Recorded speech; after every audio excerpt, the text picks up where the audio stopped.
बिस्मिल्लाहिर्रहमानिर्रहीम। अस्सलाम वालेकुम।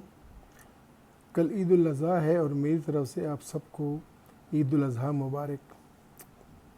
इस मौके पे मैं चाहूँगा कि मेरे वो मरीज़ जिनको मैदे की तेज़ाबियत है या जिनको गर्ड या गैस्ट्रोएसोफेजियल रिफ्लक्स डिज़ीज़ का मसला है वो क्या करें, क्योंकि अमूमन मुझसे मरीज़ पूछते हैं कि जी ईद कुर्बान के गोश्त के साथ हम क्या करें, आया ये हमारी बीमारी को ज़्यादा तो नहीं करेगा। तेज़ाबियत या गैस्ट्रोएसोफेजियल रिफ्लक्स डिज़ीज़ वो बीमारी है कि जिसमें मैदे की तेज़ाबियत, मैदे के तेज़ाबी अज्ज़ा ऊपर ख़ुराक की नली की तरफ आ जाते हैं और उसकी वजह से ख़ुराक की नली में जलन होती है, सोजिश होती है और यहाँ ज़ख़म भी पड़ सकते हैं। ये होता इसलिए कि आम हालत में ख़ुराक की नाली और मैदे में एक जो जंक्शन होता है या जहाँ पे ये ख़ुराक की नाली मैदे में उतरती है वहाँ पे एक वेल्व जैसा एक मेकैनिज़म होता है, एक गेट जैसा एक मेकैनिज़म होता है जो कि ख़ुराक को मैदे से मैदे की तरफ लेके जाती है, वापस मैदे से ऊपर की तरफ आने नहीं देती। गैस्ट्रोएसोफेजियल रिफ्लक्स डिज़ीज़ या गर्ड या तेज़ाबियत में होता क्या है कि ये जो गेट है ये बोथ वे काम करता है। मैदे से तेज़ाबियत या तेज़ाबी अज्ज़ा वो ऊपर की तरफ आ सकते हैं और इसकी वजह से ख़ुराक की नली में सोजिश का बायस बनते हैं।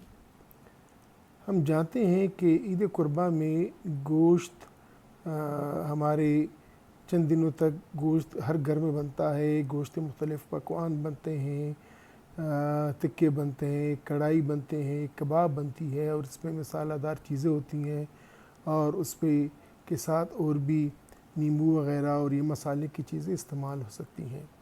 लाज़िमन ये ख़ुराकें अगर आपको गैस्ट्रोएसोफेजियल रिफ्लक्स डिज़ीज़ है, ये ख़ुराकें आपके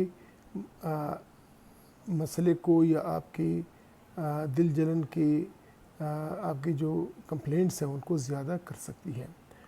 तो करना क्या चाहिए या क्या करना चाहिए? मेरा मशवरा ये होगा कि आप कोशिश करें कि गोश्त या मीट की डिशेस जो हैं वो आप खाएँ तो ज़रूर, लेकिन उसमें एक वक्त पे अपनी मिक़दार कम रखें। नंबर 2, कोशिश करें कि ये जब आप खाएँ दिन के वक्त आप गोश्त का इस्तेमाल करें।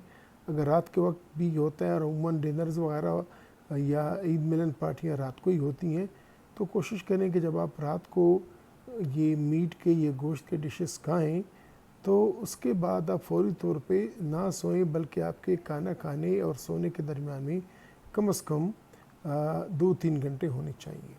नंबर 2, आप भूख छोड़ के खाएँ और भूख रख के खाएँ ताकि आपके मैदे में इतनी गुंजाइश हो कि उससे ख़ुराक ऊपर ख़ुराक की नली की तरफ ना आए। तीसरी बात, कोशिश करें कि मसाले का इस्तेमाल कम हो और अगर आप गोश्त की डिशेस खा रहे हैं तो एक वक्त में एक डिश खाएँ। ये ना करें कि आपने कबाब भी खाए, आपने टिक्के भी खाए, आपने और भी चीज़ें खाई, तो एक आइटम वाली गोश्त की चीज़ें खाएँ। वो भी कोशिश करें कि कम से कम हो। इसके बाद जो अमूमन हम साथ में जो ड्रिंक्स पीते हैं, कोक्स, पेप्सी, स्प्राइट्स वग़ैरह, ज़ाहिरन तो लगते हैं कि ये हाजमा करते हैं, लेकिन गैस्ट्रोएसोफेजियल रिफ्लक्स डिज़ीज़ में ये इलामात को ज़्यादा कर सकते हैं, बल्कि ज़्यादा करते ही हैं। तो ये बात है कि आप ख़ुराक में इत्तेदाल रखें और ख़ुराक में कोशिश करें कि जितने ज़्यादा से ज़्यादा हो सकते हैं आप ख़ुराक का इस्तेमाल करें। दूसरी बात, अगर आप गैस्ट्रोएसोफेजियल रिफ्लक्स डिज़ीज़ के मरीज़ हैं और आपको डॉक्टर साहब ने मेडिसिन लिखी हैं, अगर आप रेगुलर मेडिसिन है तो अपनी मेडिसिन लाज़िमन लें, मेडिसिन को अवॉइड ना करें, छोड़ें ना।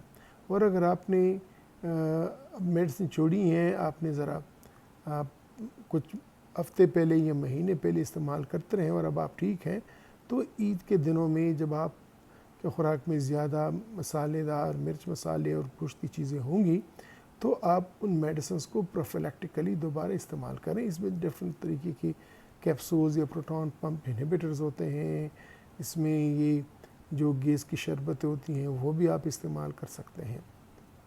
لیکن بات یہ ہے کہ آپ کی خوراک کوشش کریں کہ بھوک رکھ کے کھائیں۔ دوسری بات، جب رات کو عموماً جب آپ نے دن بھر یہ کھانے کھائے ہوتے ہیں، اس کا مسئلہ اس وقت ہوتا ہے جب آپ رات کو سوتے ہیں۔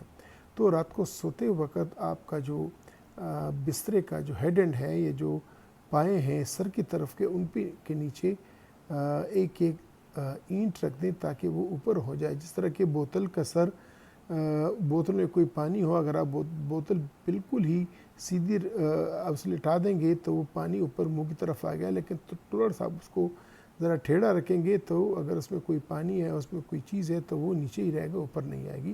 اسی طرح گرڈ یا گیسٹروسوفیجل ریفلکس ڈیزیز کے مریضوں میں ہمارے معدے اور خوراک کی نلی کی مثال اس بوتل جیسی ہوتی ہے کہ جس میں اگر آپ اس کو سیدھا رکھیں گے، سیدھے لٹا کے رکھیں گے تو پوری کی پوری تیزابیت اوپر آ جائے گی۔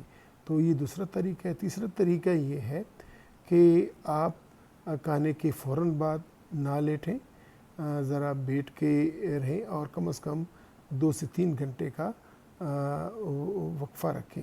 کھانے کے بعد تھوڑی سی اگر آپ نے چہل قدمی کی تو یہ بھی ایک اثر فائدہ دے سکتا ہے کہ آپ کو گیسٹروسوفیجل ڈیزیز کے سمٹمز کم ہوں۔ اس کے باوجود بھی اگر آپ کو علامات آتی ہیں اور آپ کو تکلیف ہوتی ہے تو لازمی طور پر اپنے ڈاکٹر سے مشورہ کریں۔ امید ہے میری چند سادہ سی اور سمپل سے جو ٹوٹکے ہیں، یہ جو ایڈوائس ہے، یہ آپ کے کام آئے گی اور آپ انشاءاللہ یہ کل کی عید اپنے فیملی کے ساتھ، اپنے دوستوں کے ساتھ، اپنے رشتہ داروں کے ساتھ خوش و خرم موقع گزاریں گے۔ اپنا خیال رکھیے گا، اپنے ارد گرد کے لوگوں کا خیال رکھیے گا اور ہم سب کو دعاؤں میں یاد رکھیے گا۔ خدا حافظ۔